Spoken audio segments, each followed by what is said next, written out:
Hello viewers, আসসালামু আলাইকুম। Welcome to my গাজর কিচেন। বাঙালি মানেই হচ্ছে মাছে ভাতে বাঙালি, আর যদি ইলিশ মাছ হয় তাহলে তো কোনো কথাই নেই। একেবারে ভিন্ন ধরনের আর ভিন্ন স্বাদের ইলিশ মাছের 3টি আইটেম আজকে আপনাদের সাথে শেয়ার করব। তো চলে যাচ্ছি রেসিপিতে। ইলিশ মাছ আমরা অনেকভাবে খেয়ে থাকি, তবে আজকে একেবারে ভিন্ন ধরনের আর নতুন ইলিশ মাছের একটি রেসিপি শেয়ার করছি। এটা হচ্ছে লাউ পাতায় মোড়ানো ভাপা ইলিশ মাছ। দেখে নিচ্ছি রেসিপিটি। ভাপা ইলিশ মাছ তৈরি করার জন্য এখানে 3 পিস ইলিশ মাছ নিয়েছি। এর ভেতরে লবণ দিয়ে দিয়েছি হাফ টি স্পুন, মরিচের গুঁড়া হাফ টি স্পুন আর হলুদের গুঁড়া দিয়ে দিচ্ছি হাফ টি স্পুন। মশলাগুলো দিয়ে মাছগুলোকে ভালো করে ম্যারিনেট করে নিচ্ছি।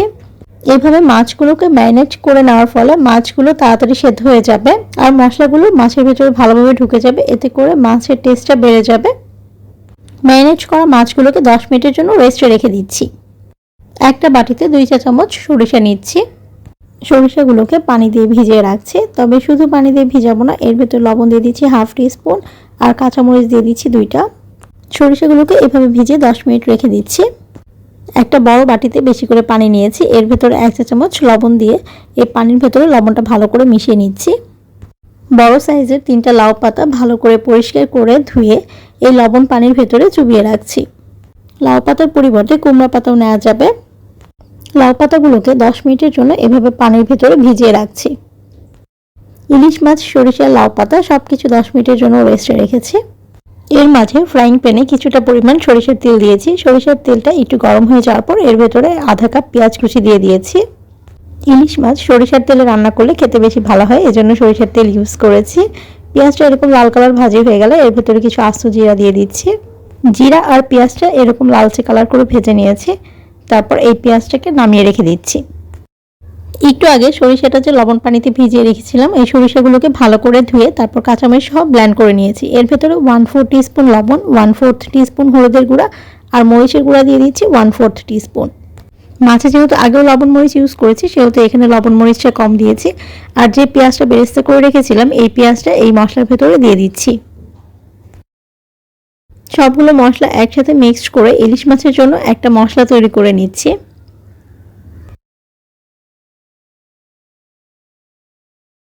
শুরুতে যে মাছগুলোকে ম্যারিনেট করে রেখেছিলাম, এই মাছগুলোর ভেতরে এই মশলাটা দিয়ে দিচ্ছি। এই মশলাটা দিয়ে মাছগুলোকে আবার ভালো করে ম্যারিনেট করে নিব। মাছের এপিঠ ওপিঠ 2 পিঠে এই মশলাটা ভালো করে লাগিয়ে নিচ্ছি।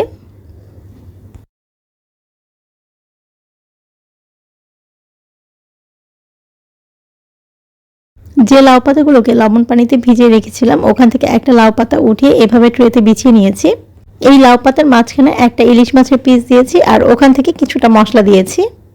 ইলিশ মাছের সাথে 3টা রসুনের কোয়া আর 2টা কাঁচামরিচ দিচ্ছি। এরপর এই লাউ পাতা দিয়ে ইলিশ মাছের পিসটাকে ভালো করে মুড়িয়ে নিচ্ছি।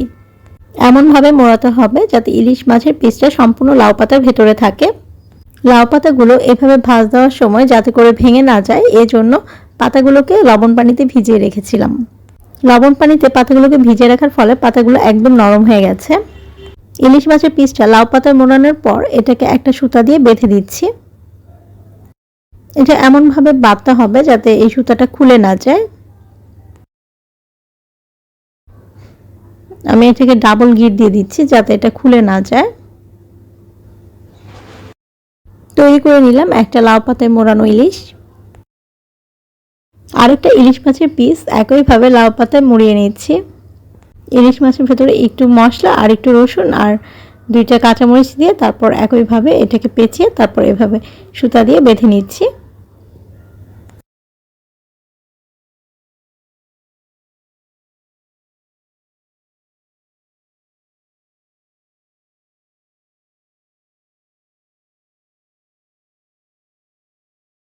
একইভাবে 3 পিস ইলিশ মাছ লাউ পাতায় মুড়িয়ে নিলাম। একটা ননস্টিকের হাঁড়ি নিয়েছি। ননস্টিকের হাঁড়ি ছাড়া যে কোনো মোটা তাওয়াও নেওয়া যাবে। এই হাঁড়ির ভেতরে পাতায় মোড়ানো মাছগুলোকে বসিয়ে দিচ্ছি। এখানে কোনো পানি দিচ্ছি না, লাউ পাতা থেকে যে পানিটা বের হবে এতে এটা সেদ্ধ হবে। ঢাকনা দিয়ে ঢেকে দিচ্ছি। আর এই ঢাকনা যেহেতু একটা ছিদ্র আছে, এই ছিদ্রটা অবশ্যই টিস্যু পেপার দিয়ে বন্ধ করে দিতে হবে। চুলার আঁচ একদম লোতে রেখে 15 মিনিট এটাকে স্টিম করে নিচ্ছি। 15 মিনিট পর দেখে নিচ্ছি যে মাছগুলো কেমন হয়েছে।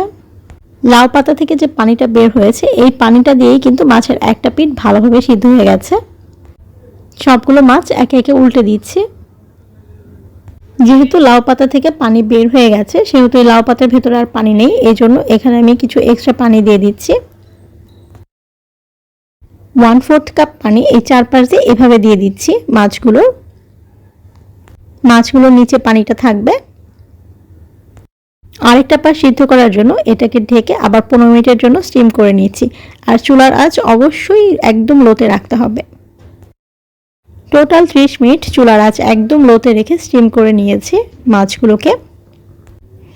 এরপর সাদা ভাতের সাথে এই মাছগুলোকে সার্ভ করেছি। সবশেষে আমি একটা মাছ খুলে দেখিয়ে দিচ্ছি যে মাছটা সেদ্ধ হয়েছে কিনা। সুতাগুলোকে একটা সিজারের সাহায্যে কেটে দিচ্ছি। লাউ পাতাটা সরিয়ে দেখে নিচ্ছি মাছটা কেমন সিদ্ধ হয়েছে।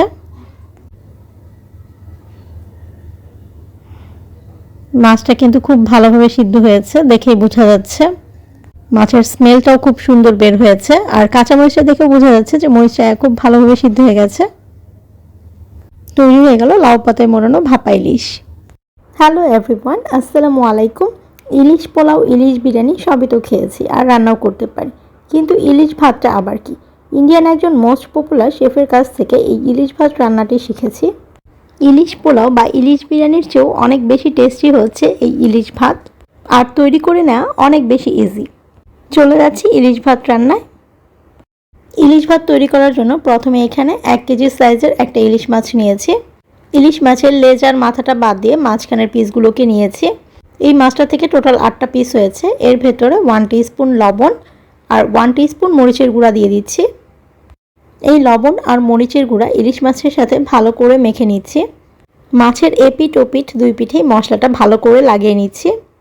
মাছের গায়ে এভাবে মশলাটা লাগিয়ে নিলে মাছের ভেতরে মশলাটা চলে যায় আর মাছের টেস্টটা অনেক গুণ বেড়ে যায়। মাছগুলোকে একটু ভালো করে ম্যারিনেট করে নিয়েছি। ম্যারিনেশন কমপ্লিট হয়ে গেলে মাছগুলোকে 10 মিনিটের জন্য রেস্টে রেখে দিচ্ছি। এর মাঝে একটা বাটিতে 1 কাপ দুধ ঢেলে দিচ্ছি।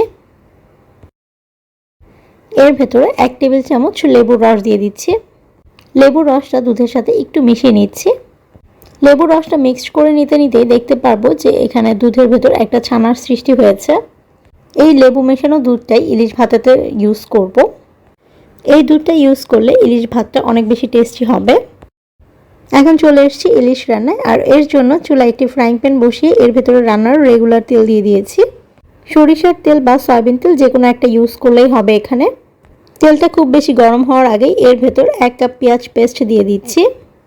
পেঁয়াজ পেস্টটা তেলের সাথে মিশিয়ে নেওয়ার পর এর ভেতর 1 কাপ পেঁয়াজ কুচি দিয়ে দিচ্ছি। ইলিশ পোলাওর ভেতর পেঁয়াজের বেরেস্তা ইউজ করা হয়, আর এখানে কাঁচা পেঁয়াজটা ইউজ করেছি। পেঁয়াজগুলোকে কিছু সময়ের জন্য একটু ভেজে নিচ্ছি। পেঁয়াজটা একটু ভেজে নিলে পেঁয়াজের যে বাজে গন্ধটা আছে এই গন্ধটা থাকবে না, গন্ধটা চলে যাবে। পেঁয়াজটা ভাজার পর যখন কালারটা এমন হয়েছে এর ভেতর 1/2 টিস্পুন লবণ আর 1/2 টিস্পুন মরিচের গুঁড়া দিয়ে দিচ্ছি। এখানে লবণ মরিচটা একটু কম ইউজ করেছি, কারণ ইলিশ মাছ ম্যারিনেশনের সময় 1 চামচ লবণ মরিচ দিয়েই কিন্তু ম্যারিনেট করে নিয়েছি। একটু আগে যে দুধের ভেতর লেবু দিয়ে চিপে রেখেছিলাম এই দুধটা এর ভেতর ঢেলে দিচ্ছি।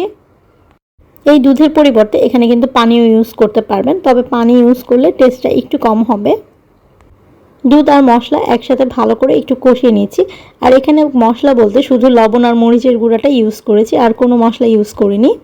এই মশলাটা যখন ফুটতে শুরু করেছে, শুরুতে যে ইলিশ মাছটা ম্যারিনেট করে রেখেছিলাম এই ইলিশ মাছগুলো এই মশলার ভেতরে দিয়ে দিচ্ছি। ইলিশ মাছগুলো এমনভাবে দিতে হবে যাতে ইলিশ মাছগুলো প্যানের গায়ে লেগে থাকে।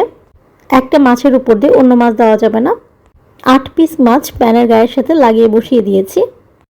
প্যানটিকে ঢেকে চুলার আঁচ মিডিয়ামে রেখে 5 মিনিটের জন্য মাছটাকে রান্না করে নিচ্ছি।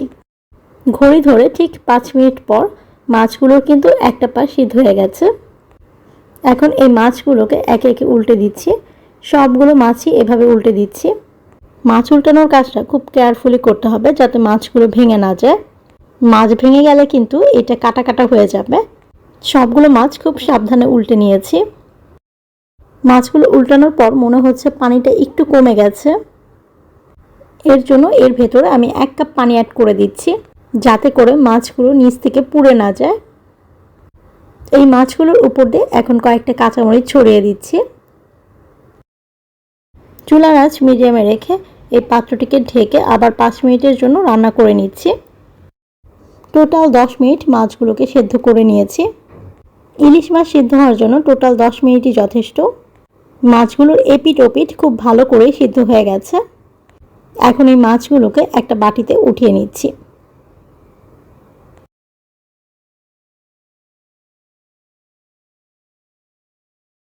মাছগুলো উঠিয়ে নেওয়ার পর এখানে যে গ্রেভিটা আছে, এই গ্রেভিটা কিন্তু অনেক বেশি ইম্পর্টেন্ট। এটা একটু পরে ইউজ করব, এই জন্য চুলা থেকে নামিয়ে রেখে দিচ্ছি। চুলায় একটি বড় ফ্রাইং প্যান বসিয়ে এর ভেতর 1 কাপ পেঁয়াজ কুচি দিয়ে দিচ্ছি। এরপর এর ভেতর রান্নার তেল দিয়ে দিচ্ছি 1/4 কাপ। পেঁয়াজটা তেলের ভেতর একটু ভেজে নিয়েছি, খুব বেশি ভাজার দরকার নেই। 2-3 মিনিট ভাজার পর এর ভেতর 1 টিস্পুন লবণ দিয়ে দিচ্ছি। এই পেঁয়াজের ভেতর 1 কেজি চিনি গুঁড়া পোলাওয়ের চাল দিয়ে দিয়েছি। চালটা আগে থেকে ধুয়ে পানি ঝরিয়ে রেখেছিলাম। এই পোলাওয়ের চালের ভেতর লবণ আর পেঁয়াজ ছাড়া কিচ্ছু অ্যাড করব না, যেমন আদা রসুন পেস্ট, কোনো ধরনের গরম মশলা, এলাচ, দারুচিনি, তেজপাতা কিছু এখানে ইউজ করছি না। চালটা 8 থেকে 10 মিনিট ভেজে নিয়েছি। এরপর এর ভেতর 2 লিটার পানি দিয়ে দিচ্ছি। 1 কেজি চালের জন্য 2 লিটার পানি দিয়েছি। চাল যতটা হবে পানি তার ডাবল হবে। এমনকি এই পোলাওয়ের ভেতর কোনো ধরনের ঘিও অ্যাড করছি না। ইলিশ মাছগুলো উঠিয়ে নেওয়ার পর যে মশলাটা অবশিষ্ট ছিল, এই মশলাটা এর ভেতর দিয়ে দিচ্ছি। এই মশলাটাই এখানে বেশি ইম্পর্টেন্ট। এই মশলাটা ইউজ করার জন্যই কিন্তু এই খাবারটা খেতে অনেক বেশি টেস্টি হয়।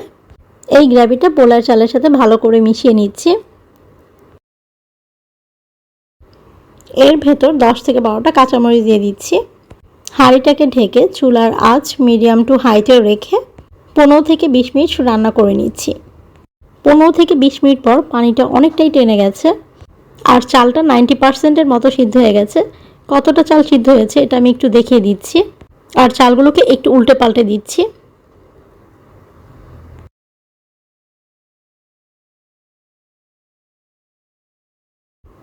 একটা চাল দেখিয়ে দিচ্ছি যে কতটুকু ফুটেছে। এই যে ম্যাক্সিমামটাই কিন্তু ফুটে গিয়েছে চালটা। সামান্য হালকা একটু শক্ত আছে, এটা দমে দিয়ে রাখলে সেদ্ধ হয়ে যাবে। এই স্প্যাচুলার সাহায্যেই পোলাওয়ের উপরটা একটু মসৃণ করে নিচ্ছি। আমার কাছে যেটা মনে হয়েছে, ইলিশ ভাতটা যদি ভাতের চাল দিয়ে রান্না করা হয় তাহলে হয়তো বা খুব বেশি টেস্টি হবে না, এই জন্য এখানে পোলাওয়ের চালটা ইউজ করা হয়েছে। তবে পোলাওয়ের ভেতর কিন্তু কোনো মশলা ইউজ করা হয়নি, এমনকি ইলিশ মাছের ভেতরেও কোনো মশলা ইউজ করা হয়নি। পোলাওয়ের উপরটা ভালোভাবে স্মুথ করে নিয়েছি। আর শুরুতেই যে ইলিশ মাছটা রান্না করে রেখেছিলাম, এই ইলিশ মাছগুলোকে পোলাওয়ের উপর দিয়ে বিছিয়ে দিচ্ছি। পেঁয়াজ, লবণ, মরিচ আর তেল ছাড়া অন্য কোনো মশলাই কিন্তু এই ইলিশ ভাতে ইউজ করিনি। খুব সিম্পল আর সহজ একটা রান্না, কিন্তু খেতে অনেক বেশি টেস্টি। এর উপর দিয়ে অনেকগুলো কাঁচামরিচ ছড়িয়ে দিচ্ছি। কাঁচামরিচগুলো দেওয়ার ফলে কিন্তু স্মেলটা আর অনেক বেশি ভালো আসবে। এরপর এটাকে ঢেকে 10 থেকে 15 মিনিটের জন্য চুলার আঁচ একদম লোতে রেখে দমে দিয়ে রাখছি। চালটা যে একটু সেদ্ধ হওয়া বাকি আছে, এটা এর ভেতরে সেদ্ধ হয়ে যাবে। তবে ইলিশ পোলাও আর ইলিশ ভাত রান্নার ভেতর তেমন কোনো পার্থক্য নেই, তবে দুটোর টেস্ট কিন্তু ডিফারেন্ট। সবথেকে বড় পার্থক্য যেটা হলো, ইলিশ ভাত রান্না করে নেওয়াটা অনেক বেশি ইজি। এতক্ষণ সাথে থাকার জন্য ধন্যবাদ। আমরা অনেকেই জানি ইলিশ মাছ রান্নার সময় ইলিশের কিছুটা পরিমাণ পুষ্টিগুণ বা ওমেগা 3 ফ্যাটি অ্যাসিড নষ্ট হয়। কিভাবে রান্না করলে এর পুষ্টিগুণ বা ওমেগা 3 ফ্যাটি অ্যাসিড সম্পূর্ণ অক্ষুণ্ণ থাকবে, ঠিক সেরকম একটা ইলিশের রেসিপি করছি। চলে যাচ্ছি ইলিশ মাছের বাটি ভাপা রান্নায়। ইলিশ মাছের বাটি ভাপা তৈরি করার জন্য এখানে 4 পিস ইলিশ মাছ নিয়েছি। এর ভেতরে লবণ দিয়ে দিচ্ছি 1/4 টিস্পুন আর মরিচের গুঁড়া দিয়ে দিচ্ছি 1/2 টিস্পুন। মরিচের গুঁড়া আর লবণ দিয়ে মাছটাকে প্রথমে ম্যারিনেট করে নিব। যখনই ইলিশ মাছ রান্না করি তখন সবসময় আমি ইলিশ মাছটাকে এভাবে লবণ মরিচ দিয়ে আগে একটু মেখে নেই, তাহলে ইলিশ মাছের ভেতরে লবণ মরিচটা ভালোভাবে ঢুকে যায় আর মাছের স্বাদটাও বেড়ে যায়। মাছগুলোকে ভালোভাবে মেখে নেওয়ার পর এটাকে রেস্টে রেখে দিচ্ছি 10 মিনিটের জন্য। অনেকের ধারণা রান্নায় সরিষা ইউজ করলে সরিষা তিতা লাগে। কিভাবে সরিষা ইউজ করলে সরিষা তিতা হবে না এটা একটু বলে দিচ্ছি। এখানে 4 চা চামচ সরিষা দিয়েছি আর এর ভেতরে কিছুটা পরিমাণ পানি দিয়ে দিচ্ছি। সরিষার ভেতর লবণ দিয়ে দিচ্ছি 1/2 টিস্পুন। লবণটা পানির সাথে মিশিয়ে নিয়েছি আর এর ভেতরে 2টা কাঁচামরিচ দিয়ে দিচ্ছি। এভাবে সরিষাটাকে 10 মিনিটের জন্য ভিজিয়ে রাখছি। এভাবে লবণ পানিতে সরিষা ভিজিয়ে রাখার পরে সরিষা বেটে নিলে সরিষার তিতাটা একদমই চলে যাবে। সরিষা ভালো করে ধুয়ে নিয়েছি আর যে 2টা কাঁচামরিচ ছিল এই কাঁচামরিচও দিয়ে দিয়েছি আর সামান্য পরিমাণ পানি দিয়ে দিচ্ছি। এভাবে সরিষা তৈরি করলে একদমই তিতা হবে না। এরপর এটাকে ব্লেন্ড করে নিচ্ছি। একটা ফ্রাইং প্যান গরম করে এর ভেতরে 1 কাপ পেঁয়াজ কুচি দিয়ে দিচ্ছি। পেঁয়াজের ভেতর কিছুটা পরিমাণ সরিষার তেল দিয়ে দিচ্ছি। এখানে সরিষার তেল ইউজ করারই ট্রাই করবেন, কারণ সরিষার তেলে ইলিশ মাছটা রান্না করলে অনেক বেশি টেস্টি হয়। পেঁয়াজগুলো ভেজে এরকম লাল কালার করে নিয়েছি। এই তেলের ভেতর দিয়ে দিচ্ছি অল্প পরিমাণ আস্ত জিরা। জিরা আর পেঁয়াজ একসাথে কিছুক্ষণ ভেজে নিচ্ছি। পেঁয়াজটা এরকম লালচে কালার হয়ে গেলে এটাকে নামিয়ে নিচ্ছি। একটু আগে যে সরিষাটা তৈরি করে রেখেছিলাম এই সরিষাটা একটা বাটিতে নিচ্ছি। এর ভেতর দিয়ে দিচ্ছি 1/2 টিস্পুন মরিচের গুঁড়া। এখানে মরিচের গুঁড়াটা কম ইউজ করেছি, এর কারণ হচ্ছে সরিষাতে কাঁচামরিচ ইউজ করেছি, আর ইলিশ মাছের ভেতরেও কিন্তু 1/2 টিস্পুন মরিচের গুঁড়া ইউজ করেছি। আর এর ভেতর দিয়ে দিলাম 1/2 টিস্পুন হলুদের গুঁড়া, আর লবণ দিয়ে দিচ্ছি 1/2 টিস্পুন। লবণটাও একটু কম রেখেছি কারণ ইলিশ মাছে লবণ ইউজ করেছি। এর ভেতর আধা কাপ পানি দিয়ে দিচ্ছি। খুব অল্প পরিমাণ মশলা ইউজ করে ইলিশ মাছের বাটি ভাপা তৈরি করার জন্য এই মশলাটা তৈরি করে নিয়েছি। মশলাটা মিক্সড করা হয়ে গেলে আগে যে ইলিশ মাছগুলো লবণ আর মরিচ দিয়ে ম্যারিনেট করে রেখেছিলাম এই ইলিশ মাছগুলো এই মশলার ভেতরে ডুবিয়ে রাখছি। ইলিশ মাছগুলোকে কিছুক্ষণের জন্য এই মশলার ভেতরে রেস্টে রেখে দিচ্ছি, এতে করে ইলিশ মাছটা তাড়াতাড়ি সেদ্ধ হয়ে যাবে। স্টিলের এরকম একটা বাটি নিয়েছি, এই বাটির ভেতরে মাছটাকে সেট করব। ইলিশ মাছগুলো এই বাটির ভেতরে বসিয়ে দিচ্ছি। আর সরিষার যে মশলাটা ছিল এই মশলাটা এর উপর দিয়ে দিচ্ছি। এই ইলিশের ভেতরে আরও আধা কাপ পরিমাণ পানি অ্যাড করে দিচ্ছি, এর কারণ হচ্ছে ইলিশ মাছগুলো ডুবে থাকতে হবে পানির ভেতরে, তাহলে ইলিশ মাছগুলো ভালো করে কুক হবে। আর যে পেঁয়াজটাকে ভেজে রেখেছিলাম এই পেঁয়াজ ভাজাটা উপর দিয়ে দিচ্ছি। এই বেরেস্তাটা ইউজ করার জন্য এই বাটি ভাপাটা আরও অনেক বেশি টেস্টি হবে। সবার শেষে এর উপর দিয়ে 3টা কাঁচামরিচ দিয়ে দিচ্ছি। কাঁচামরিচগুলো দিয়েছি একটু স্মেলের জন্য। এরপর বাটিটাকে ভালো করে ঢেকে দিচ্ছি। এমন একটা বাটি নিয়েছি যে বাটির ভেতরে পানি ঢুকতে পারবে না। চুলা একটা হাঁড়িতে অর্ধেক পরিমাণ পানি নিয়েছি আর এর ভেতরে একটা রুমাল বিছিয়ে দিচ্ছি। এই রুমালটা কেন ইউজ করছি আমি একটু পরে বলে দিচ্ছি। এই রুমালের উপরে বাটিটাকে বসিয়ে দিচ্ছি। পানিটা যখন ফুটতে শুরু করবে বাটিটা তখন যেন নড়ে না যায় বা কাত হয়ে না যায়, সেজন্য নিচে এই রুমালটা ইউজ করেছি। পানিটা এরকম দিতে হবে যাতে বাটিটার অর্ধেকের উপর পর্যন্ত ডুবে থাকে বাটিটা।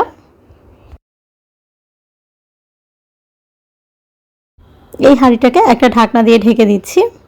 ঢাকনার গায়ে একটা ছিদ্র ছিল, এই ছিদ্রটাকে অবশ্যই একটা টিস্যু পেপার, কাগজ বা লবঙ্গ দিয়ে বন্ধ করে দিতে হবে। পানিটা যখন ফুটতে শুরু করেছে তখন চুলার আঁচ একদম লো করে দিয়েছি। চুলার আঁচ লোতে রেখে 40 মিনিটের মতো এটাকে রান্না করে নিয়েছি। এরপর দেখে নিচ্ছি ইলিশ মাছের বাটি ভাপাটা কেমন হয়েছে। আমি খুব এক্সাইটেড ইলিশ মাছের বাটি ভাপাটা কেমন হয়েছে দেখার জন্য, কারণ আমি ইলিশের বাটি ভাপাটা প্রথমবার ট্রাই করেছি। ঢাকনাটা খোলার পর আমি একদমই আশ্চর্য হয়ে গেছি। মাশাআল্লাহ, ইলিশ মাছের বাটি ভাপাটা অনেক ভালো হয়েছে আর সেদ্ধ হয়েছে এটা মরিচগুলো দেখেই বোঝা যাচ্ছে যে মরিচগুলো একদম ভালোভাবে কুক হয়ে গেছে। বাটির ভেতর তেমন কোনো ঝোল নেই, সরিষাটা সেদ্ধ হয়ে একদম ঘন হয়ে গেছে। ইলিশ মাছগুলোকে চামচ দিয়ে নামাতে পারছিলাম না, এই জন্য একবারে ঢেলে দিলাম মাছগুলোকে। ইলিশ মাছের বাটি ভাপা তৈরি করা যেমন সহজ, এটা খেতেও অনেক বেশি টেস্টি আর অনেক বেশি হেলদি। এতক্ষণ সাথে থাকার জন্য ধন্যবাদ।